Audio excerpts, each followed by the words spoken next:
I have a little tin pot theory for you guys, and it ties into everything that we've talked about and the future of Sanji and any theories and predictions you guys may have. And I genuinely believe that Sanji not wanting to wear the raid suit is obviously still the same reason, because he still hates the Vinsmokes. But there's also the nature of the Lunarian DNA. Lunarian, I cannot say that word. Lunarian DNA. There's also Mads that Queen mentioned as well. That's something that needs to be harped on, because we didn't know they were a scientific group and there's an actual name for it. So there's got to be a backstory or something there. And I feel like if we're not going to delve into that with Queen, we've already got Queen, we've got Judge, we've got Caesar. There's still one person of Mads that we still need to see. That's Dr. Vegapunk. So it's my thought that Frankie isn't the one that will be the key to us, the Straw Hats, meeting Vegapunk. I actually think they'll run into Vegapunk, and I think Vegapunk will notice that Sanji, he's like, oh, you're Sanji Vinsmoke, I worked with your father. Once that comes into play, then Vegapunk could explain to Sanji his history with Judge. And in that sense, based on how we know Vegapunk is, he seems like a very curious guy. To be a great scientist like that, you have to have a nature of curiosity. I think Oda will play into that factor of Vegapunk's curiosity and study Sanji's raid suit, because he probably understand lineage factor just as well as Judge, if not better. So if he can understand that, maybe he's the one who can let Sanji know about the Lunarian DNA and delve into that. And then also, if Sanji doesn't want to wear the raid suit so much, people think, okay, maybe Usopp will make some modifications to the raid suit. I disagree. I think with how high-tech the science is, Vegapunk, based on his own curiosity and based on his interaction and history with Sanji, he said, you don't like what Judge did? Let me take a look at the raid suit. Let me make some modifications. And maybe it's Vegapunk that makes the modifications to the raid suit to the point where Sanji is more comfortable wearing a raid suit that's been modified by Judge's enemy. So that's his that's his final end of series power up, is the raid suit with Vegapunk modifications. And then we have the reveal about Lunarian DNA, lineage factor. That's all explained by Vegapunk, along with the fact that artificial devil fruits are also tied to lineage factors as well. So I think Sanji can be the conduit to all this big info dump that Vegapunk is going to give the Straw Hats, and then Frankie will come in as well. But I think it's literally Sanji and Vegapunk. I think that's the next big thing for Sanji's character. Then after we get all that information, like what King said, Sanji's going to run into the Vinsmokes. Then we're going to have a whole familial ordeal, and Sanji will be like, I'm stronger than all of you, so I can honestly take over Germa right now to be part of the final war. So Sanji will lead the Germa in the final war based on his advancements, his raid suit, his lineage, his power, all of that. Might makes right in that sense. So that's my theory in a nutshell. So what are you guys' thoughts on that? So you're saying, morally speaking, Sanji's going to welcome the raid suit, seeing as Vegapunk will have like a hand in the modifications. And then like from a moral standpoint, he won't hate it so much, and it'll be something that he can accept more? Because I could see that happen. Yeah, I could see that happening. I mean, obviously, I think it depends on Vegapunk's moral stance, which is still a little unclear. But you know, depending on what we see from Vegapunk, I've said for a while that I think Vegapunk's going to come to Wano. And so if that's the case, and Sanji welcomes the raid suit, I think that'll be great for the crew. You know, and Vegapunk might be the final. Vegapunk would be the final upgrade that for the Straw Hats as a whole. You know, not just Sanji, but like as you say, yeah, Frankie could come into it later. And so that could be what the Straw Hats needs before the end of series. I mean, I'd love, just from a design standpoint, I'd love to see the raid suit just become a normal suit, to just be sort of more similar to what we have with Sanji, maybe even a tuxedo Sanji, similar to what we got in Whole Cake. But I want a cape though. I'm not gonna lie. I like the cape. I like the cape. I like the cape. Yeah, or like whatever. I don't know what you call it. Already but upset he did the sunglasses. Yeah, sunglasses, but they were kind of dope, and like they help your eye protection. I mean, like, listen, man, like I kind of like them. I listen, like if someone shoots you in the face, sunglasses, they block it. But also, what about the thing? I forgot what it's called, but like the side cape we had when Germa and Whole Cake Island, they had like the red side cape or cloak thing. I forgot. Like, if I want that, that'd be dope too. Yeah, exactly, that thing. If you had that thing. Because the cape is a shield too, so you don't want to lose the cape because that's extra defense. Right. Though Sanji seems to have even better extra stealth defense than the other kid, so I don't know. Maybe it's a bit too much defense, but defense wins games. That being said, though, defense wins championships. There it is. Exactly. With defense. Exactly.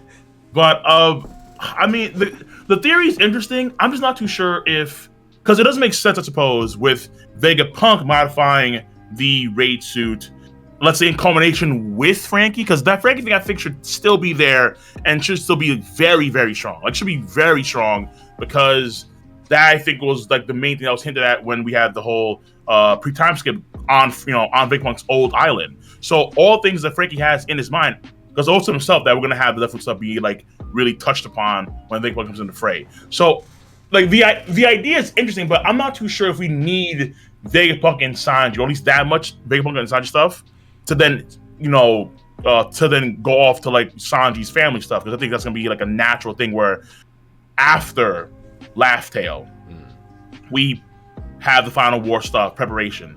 We achieve a few dreams. So Brook, Laboon, maybe Zoro and Mihawk, because I want Zoro to go into the final war as the world's greatest swordsman. And then all of the leadership skills that we've seen Sanji have over the course of the post-time skip, from Punk Hazard and onwards, that culminates with him leading German 66 into the final war against what I think is going to be could be the representation of Sora, the Marine Warrior of the Sea, which would be an admiral, whether it's going to be Green Bull or Kizaru, I don't know, but maybe someone new. And then that'll be like that big thing for Sanji come end of series, outside of him cooking the final feast, probably. Yeah. So I love the idea of Vegapunk and Sanji being tied together. But, there's a lot riding on Vegapunk being altruistic, or being a good guy, and his intentions and all that are still up in the air. Yeah, he's helping the kids out. Yeah, there was something with Kuma that his allegiances are like still gray, though, because there's still all of that. He's still working for the government. He's still creating the SSG. He's still doing a lot of stuff like that. Vegapunk's like main goal coming to Wano is to follow the Momonosuke thread set up in Punk Hazard. Yep. So, and then also the foreshadowing at the beginning of Act 1 with Rochi, Rochi, yes. Hero, and all of that.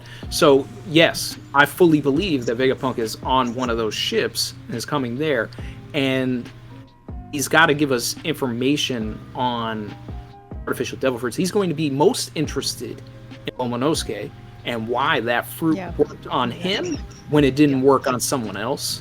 Yes. But I do agree that Frankie has a tie to him, and Sanji. So I think that all three of those characters at some point have to have some sort of an interaction with Vegapunk, more than anyone else in the crew or anyone that's in this particular arc. I mean, the key reason would be like why, because the key reason for this would be like why was it a failure in the first, like the fruit Momo 8? Why was it a failure in the first place? And I'm not too sure if it was anything like. Honestly, I think it could be like something like hyper petty, where like it just didn't have any swirls. That's why it was a failure. I think that's why, because the fruit is like the same thing essentially. Like now we see Momonosuke in grown form. It works the same as Kaido's fruit for the most part. He just doesn't like use it exactly. So, but I think that coupled with the whole like Devil Fruit, like understand like what Devil Fruits truly are, potentially giving Luffy, maybe even Brook or Robin some, if he's gonna be an ally, obviously, something to do with like an awakening, because that hasn't been touched yet at all for any of the Striads, whether it's Robin, Brook, Luffy for the Striads. So I think that's going to be a key thing there too, and also maybe the stuff about Devil Fruits being inserted into objects as well, because that's something that he's created. So it's like when you look at the Mads, just real quick, when you look at the Mads, it looks like everyone has their own specialty. Judge, the DNA guy, Queen is a cyborg, like a cybernetic, I guess, robot dude. Caesar Clown was the chemical poison based person, and then now of course when it comes to Vegapunk, he'd be the Devil Fruit person, because when you look at the series, his biggest things you could argue have been outside Pacifista have been Devil Fruit stuff. Actually, no, even that too, because he incorporated Kizaru's laser somehow in Pacifista. How do you do that? You have to wonder. Made a Logia into a clonable Paramecium. Right, like how? Like what's going on there? So it looks like, I mean, honestly, during their heyday, they must have been crazy. Like whatever Mads was doing, that must have been nuts. Like whatever they had, like those four guys together. Oh my god, things they can make. Jesus. So scary. I would say the main portion of this, and Randy, you brought up a very specific point that I mentioned. We don't know where his allegiance lies. We don't really know who he is. But one thing I can guarantee I can hang my hat on, we've seen this trope in so many other animes, is the genius scientist that's a sociopath, but his curiosity naturally leads him towards the heroine's direction, where he has something that he's so curious about that, oh, I just want to focus on this and what's going on here, and oh, because of my genius I can make some modifications here. And I think in this case the curiosity from Momonosuke is 100% going to happen. Agreed. I think go ahead. I think what's, I don't mean to cut you off, man, but just to buoy off that real quick, is that what we also need to understand is why his allegiances are the way he is, why he's in that gray area. Is he doing everything on his own, or is he being forced and compelled in some sort of situation to do some of the things for the world government? Have they like enslaved Vegapunk for some sort of a reason, and then they just let him do some like personal projects on his own because they're doing other things? Is he indentured to the world government at some point? Those allegiances, that's what's going to really tie in. And while I do believe that at the end of the day, yeah, probably going to be good because of how built up he is, but just to flip that on his head, because it's all meant to seem like he's going to be the bad guy, and Oda would flip that, but then he could also flip it again and be like, you thought I was going to flip it that he's a good guy? No, he's a bad guy. So yeah, Vegapunk being a bad guy would be interesting. And that kills a lot of theories. That kills a lot of theories. Kills a lot of people's theories, though. Well, like Order 66, Pacifista, like it's time to, like, if he's a bad guy, ooh, that's gonna be tough. It really will be. And I think, someone in the chat mentioned really where I was going with this. If you guys have watched Code Geass, the Earl of Pudding, that guy, he's your stereotypical curious sociopath merchant. But I guess in that sense is, if there isn't a motivation for him being in the Marines, like if he's not being held hostage, and it's just the case that the world government has the best environment for him to explore his genius and things that he knows about, it could be a case where he's just in it for the curiosity, which means he has no allegiances. His allegiance is to science and development of new technology. And if that's the case, it would make sense why he'd work with horrible people like Queen, Caesar, and Judge, because I can't assume that, I would assume they've been horrible people from jump. So if that's the case and they were part of a scientist group, it's probably the case that Vegapunk saw them as great scientists and they were pushing towards revolutionary findings like giantification and all things of that nature.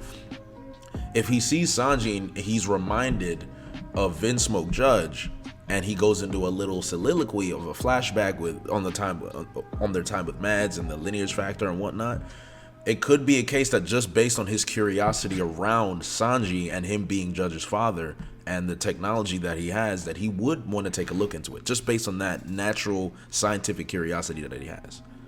What if it's more like he just cares about the Shroud Crew in their entirety, but more so Momonosuke, obviously, because that's the fruit that he made, and Momonosuke is using that fruit in real time, and so on and so forth. Because, look, like, I would like Momonosuke to return to being a kid, honest to God. I don't know how it's going to happen, but I'm just praying it's going to happen at some point. Please. I don't know.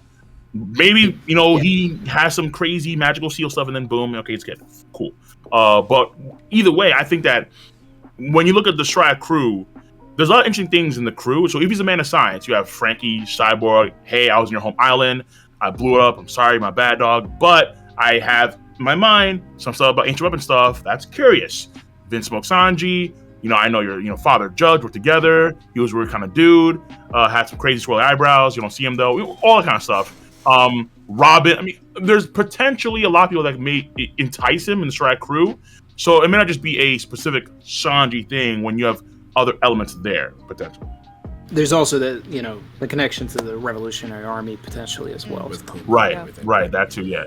But again, that's like Order 66 stuff, so which would be interesting, honestly. But then you have to wonder, does that compute the SSG, whatever the SSG is? So, and then I think that the SSG is either a bunch of human Marines or pacifistas that have been outfitted with Paramecia-style Logias from the top Marines. So I think we're going to see the same way that the pacifistas were outfitted with Kizaru's laser. We're going to see like with paramecia magma and like stuff like that. Like they've taken some lineage factor from Sakazuki and some of the other Marines that we've seen, and there's just going to be a bunch of cloned devil fruits going around. Is it possible? Is it possible that it's like not just a group, but it's like one particular thing? I think it's like the. I mean, I think it's a group. I think it's going to be most likely, but I think it's going to be like what Kaido was trying to do with the gifters, but actually work. Maybe because like for me, it's like there's always something that I found interesting about the whole Vegapunk situation, where it's like there's one thing that we've always kind of noted to when it comes to the science and humanity's failure, which is like the key thing here of everyone has always failed to create giants. Like everyone has always failed that. All right, Caesar Clown, Vegapunk, so on. And when I think about that idea, and I think about the opportunity they had potentially with maybe the corpse of Little Oars Jr., I'm like, wait, like what can we do with this right here? Like it's in Marineford, it's here. All right, I think it was either like maybe like either like he was near death or he was already dead. I'm not too sure. And I feel like with that at their disposal, if you were to take that Little Oars Jr. and then have Vegapunk's tech in some way, shape, or form, including death augmentations with that, I'm like, yeah, this thing could like be the strongest thing on the planet potentially. It's like this could be disgusting if you want to use it, if it's actually even possible to use in some crazy way. Like Fujitora saw this, like, yeah, she's kind of like done. Like, what the hell? Are you serious? Nah, SSG's clean. So I'm like, okay, maybe it is a force, but that's very similar to the Pacifista. It's like just buff the Pacifista. Just give them a kind of stuff, or give them like Green Bull stuff, like whatever it is. Buff those boys, make them more powerful, and SSG should be like the greatest technological feat we've ever seen in the series, potentially. That's what I'm hoping is going to be, but yeah, it could be a group. Fair enough, it could be. But either way, the SSG has to be coming because in 985, Kaido, was also coming to Wano Country. No, I think.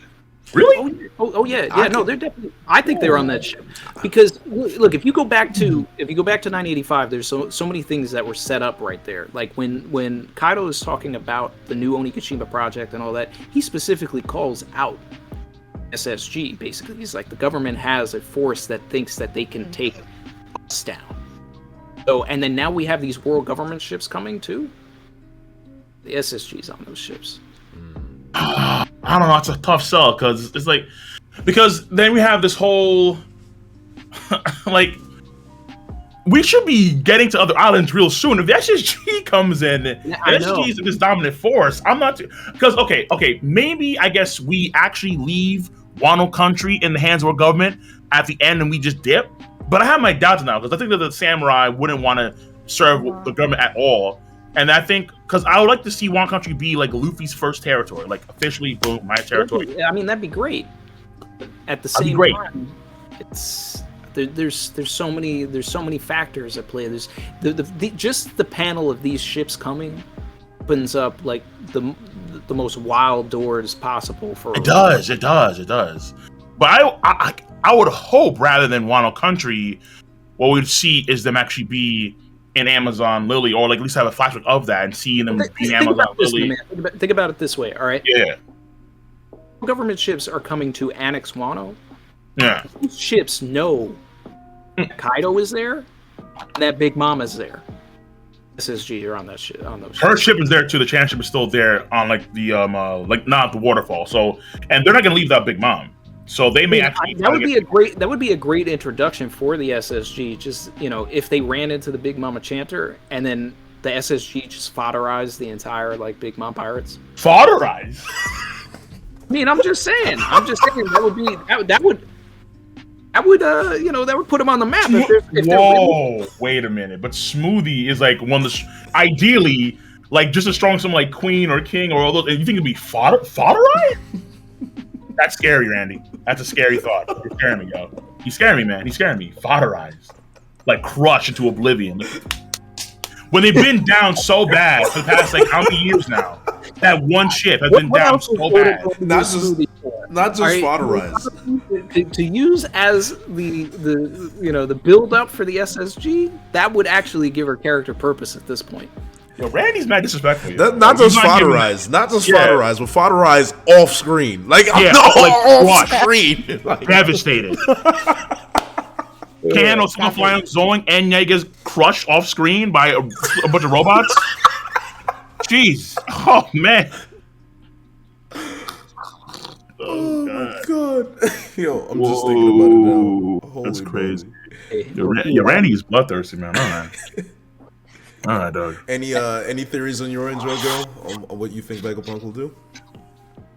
I mean, I've talked about it before as well. I think Vegapunk, I've always seen it more linked to Momo's character. You know, I think it would be a nice sort of like callback moment when we see like Vegapunk arrive, sees Momo in disguise, sees like the success of his so-called failed experiment, and he's sort of watching Momo, the results of his experiment, similar to like a scene that we got in Punk Hazard, where we see Momo like looking and just staring at Vegapunk's devil fruit at his experiment. But if we're looking into like the things with the SSG and everything, I would be inclined to say that I'd also be inclined to say that I think SSG could be coming to Wano. I think, and I always initially thought that it was going to be a group. I initially thought that it was going to be like I definitely think it has to be linked to the pacifistas, and I think I like the idea of sort of molding the devil fruits into it as well, and it's something that we've seen too, you know, with the laser beams from Kizaru.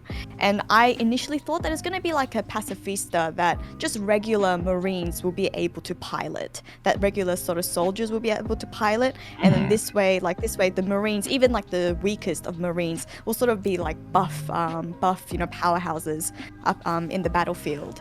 And so, because if the plan is for the SSG to be able to take on the Yonko, yeah, it's sort of like, no, she wants a bunch of Gundam. I was about to say, the entire time she's saying, I'm thinking Gundam pilots, Hero Yui Gundam Wing Dog. Tomo Kashi, let's get it, yo. I'm here. I'm not against it. I'm not. It's a great idea, honestly. Get it.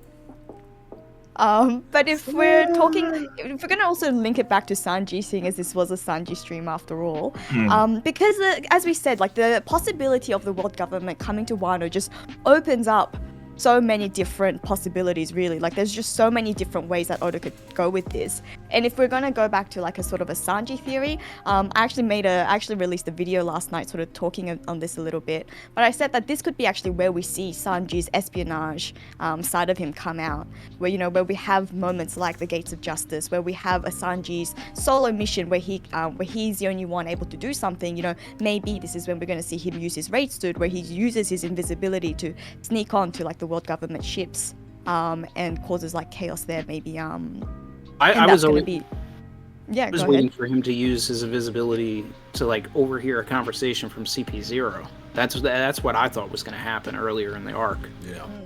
That could still maybe happen because there's still a lot of time, I guess, until they actually arrive, right? And then if the Middle Press could put up even like a Makima fight, if we're gonna use Randy standards here, like a 5-minute fight against SSG, then we should have some time to at least peep on what they're doing, because right now they're just telling us what's going on in the battle, so they have to do something at some point. I'm just trying to figure out what that's gonna be per se. I just don't know. It's potentially that they're the Kuma of this whole Thriller Bark situation. Yeah, but I remember the last time we talked about before with the Reverie, where you like envisioned that Big Mom would be like the Kuma. I still feel that like there's going to be a Kuma here, and I did entertain the idea that it could be also CP0, but I would prefer that it was that it was Big Mom. Yeah, same here, because at this point in time, I'm not seeing. I mean, with the amount of time that we're focusing on Sanji and Zoro and now Luffy and Momonosuke and so on and Yamato, we're not even giving like Kid and Law any screen time per se, like not that much. You think when it comes to another Yonko, which to me is like another good sign of like Big Mom's not going down. It's not her time. No, another time. Elbaf. Yeah. It's got Elbaf. It's got Poke Island. See, the way that we're starting to wrap up and like sort of go full circle with like this Momonosuke and Vegapunk stuff with Punk Hazard. We're not actually doing that with Big Mom's arc yet. Right. With her identity, with everything that's going on. So that's why she's not going to fall here. Now, we could get a situation, and I still feel this, where we think she's down, but then at the last minute, she either like scoops up Robin's soul, Usopp's soul, something like that, somebody in the crew's soul runs off with that, and then that's sort of a motivation point to go to the next island, to follow Big Mom, to do something like that. Something to move the plot forward beyond, oh wait, we have to go take down the world government, or we have to go to Laugh Tale, we have to do this thing real quick. What about the idea, because they say it clearly, where, okay, we're going to go and get Robin. Some folks think it's going to happen. Other folks think it's not going to happen. I've been kind of swayed to where it's not going to happen, but I'm not against the idea, because I feel like at some point, I think it was said before at the end of Whole Cake Island, where they say the Grand Fleet is going to play a major role in some way, shape, or form, and then their name is going to be heard throughout the world. And I feel like what's going on with Sabo, and then maybe Robin getting captured, will government come into play, that may all coincide in a way where we actually go to the Red Line and raid it like Fisher Tiger did. But I'm not too sure if that's actually going to play out in that fashion. So, I mean, but either way, though, I feel like at the end of the damn day, the idea of us staying in Wano country any longer, like for like a much longer period of time, I think it's not going to necessarily happen at this point. I think we have to kind of move on and then get to the good stuff, and then we have, Sanji, Zoro, Luffy, crew power-ups, and then we kind of just go from there, honestly, because it's time. Vegapunk's coming in, and it's time to get to like the final section, Elbaf. Maybe, we have all things happen, and that's it. Honestly, that's it. So I don't think that. Oh, sorry. I was just gonna say, going back to your point, Randy, about like a Kuma moment coming in again. Just because there have been so many parallels to Thriller Bark, between Thriller Bark to Wano. So many callback moments between Thriller Bark and Wano. Another one would actually be when Sanji also said that he's going to become the biggest headache the world government has seen. And that's why there's going to be an inversion for that, for sure. There's going to be an inversion for that. It may come down to a situation where it's Zoro and Sanji is the one that has his nothing happen moment. Now, I don't think that this is going to happen. I don't think it's going to happen in this particular arc. But that moment, I feel, is absolutely going to come, and I'm worried as a Sanji stan, as a Sanji fan, that if anyone in the crew is going to that Oda would actually kill someone, I'm worried that it would actually be Sanji. Worried. I'm worried that he has that nothing happen when he has this amazing feat where he saves everybody, goes out a true hero. That's what Oda. There's a lot of foreshadowing in the story for it, more so than anyone else. Usopp? You go back for Sanji stuff, Usopp I think had more than that. No. I'm gonna do a video on it at some point. There's a lot. Guaranteed dislike from me. Guaranteed.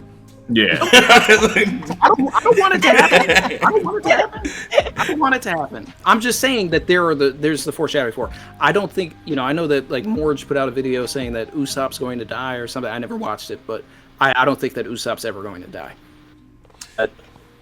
So the tale of Usopp and the Brave Warrior of the Sea seems like a better story if it's someone that's passed along so no one can question it, in a sense. Do you know what I mean? I feel like that would be epic, because say Usopp dies and then we go back to Syrup Village and what's her name? Starts with a C. The Dr. Kaya. Kaya's reading the story of the brave tale of Usopp, to Salt and Pepper and whatever those little kids' names were. To me, that would just be so much more romantic. I think that'd just be a romantic story of, Usopp dies in his bravest moment ever. Maybe he stands in front of Blackbeard or something, and Blackbeard kills Usopp like he killed Thatch, and then all of a sudden Luffy's So here's the thing with that, though, right? And I plan on even, talking about this eventually, too, is that I feel like Oda has come out and said that, like, Usopp is the character for the audience to relate to. That he is, the person without powers, that he uses Usopp as a device for us to feel like all of these monsters that are around us and everything like that are real, because Usopp is the one grounding it. So, in a sense, Usopp is the reader, could be a little bit of Oda and all of that. I just think that Sanji is more Oda than I think that Usopp factors into that.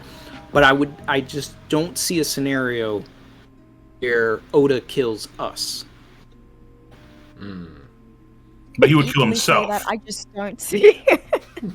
I mean, actually, when you say it like that, that makes more sense. But I think for that same reason, I just don't see any Straw Hat dying. I just don't think it's very One Piece. It's not Oda at all. It's One Piece I don't think that it'll serious happen either. series. But if it's going to happen, it's just I also have this thing where I watch shows and then my favorite character always dies, so I would just sort of just assume that my favorite characters. Okay, so like the reason why I don't think it's gonna happen, like in a general sense, because I think that Sanji has to be the one to cook the Feast of the All Blue, which will be like the planet itself per se, and then because I think that's part of like Luffy's final, like the last part of his dream, where come the end of it, I think it's gonna be like a final feast. It's gonna be a crazy dumb party, which is why like when Roger said to Whitebeard and Odin was like, "What the hell are you talking about?" Roger's like, "You're such a kid." And Roger's like, "Oh no." White was like, "Yeah, you're such a child. What are you talking about?"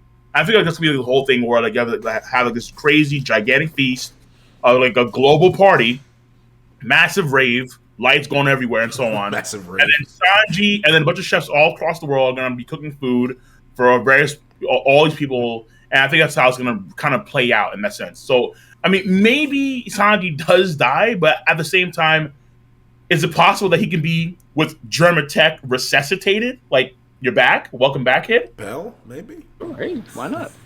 It's One Piece. Well, Sanji has the durability now. He could do a Pell. He could pull a Pell. Because I feel like the characters to die would be either A, Brook come the end of the war, or B, Usopp, honestly. I never saw Sanji dying, but I'm curious. I'm gonna see that video. You're still gonna dislike Randy for sure, but I'm watching the video. Yeah. Yo, everybody, thanks for watching. Make sure to subscribe here to get the latest from the channel. Also, check out some other videos that might suit your specific tastes.